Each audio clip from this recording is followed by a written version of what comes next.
Hello guys, ഉച്ചയ്ക്ക് എന്ത് കറി ഉണ്ടാക്കുമെന്ന് ആലോചിച്ചുകൊണ്ടിരിക്കുമ്പോഴാണ് ഫ്രിഡ്ജിലൊരു കഷ്ണം വെള്ളരിക്ക കണ്ടത്. അപ്പോൾ ഞാനൊരു വെറൈറ്റി കറി ഉണ്ടാക്കാമെന്ന് കരുതിയിട്ട് അത് കഴുകി കുക്കറിലേക്ക് ഇട്ട് മഞ്ഞൾപ്പൊടിയും വെള്ളവും ഒഴിച്ച് 2 വിസിൽ വരെ വേവിക്കാൻ വേണ്ടി വെച്ചിട്ടുണ്ട്. വേറൊരു അടുപ്പിലേക്ക് ചീനച്ചട്ടി വെച്ച് അതിലേക്ക് വെളിച്ചെണ്ണ ഒഴിച്ചിട്ട് മല്ലിയും ഒരു 8 മുളകും കൂടി ഇട്ടിട്ട് ഒന്ന് നന്നായി മൂപ്പിച്ചെടുത്തിട്ടുണ്ട്. അതിലേക്ക് ചെറിയ ഉള്ളിയും കറിവേപ്പിലയും കൂടിച്ച് മൂപ്പിച്ചു. പിന്നെ ഒരു മുറി തേങ്ങ ഇട്ടിട്ട് അതിൻ്റെ ഒരു പച്ച മണം മാറുന്നത് വരെ ഒന്ന് നന്നായിട്ട് മൂപ്പിച്ചെടുക്കുക. ഒരുപാട് മൂക്കണ്ട, കാരണം കറീൻ്റെ കളറ് തന്നെ മാറിപ്പോകും. ഈ ഒരു പരുവത്തിൽ മൂപ്പിച്ചെടുത്താൽ മതി. എന്നിട്ട് അത് മിക്സിയുടെ ജാറിലേക്ക് ഇട്ട് കുറച്ച് വെള്ളവും ചേർത്ത് നന്നായിട്ടൊന്ന് പേസ്റ്റ് പോലെ അരച്ചെടുക്കുക.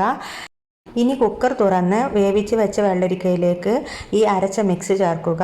അതിലേക്ക് ഒരു തക്കാളിയും 2 പച്ചമുളകും ആവശ്യത്തിനുള്ള ഉപ്പും ഇനി വെള്ളം ആവശ്യമുണ്ടെങ്കിൽ അതും കൂടി ചേർത്തിട്ട് നന്നായി ഒന്ന് മിക്സ് ചെയ്തിട്ട് നന്നായി തിളപ്പിക്കാൻ വേണ്ടി വെക്കുക.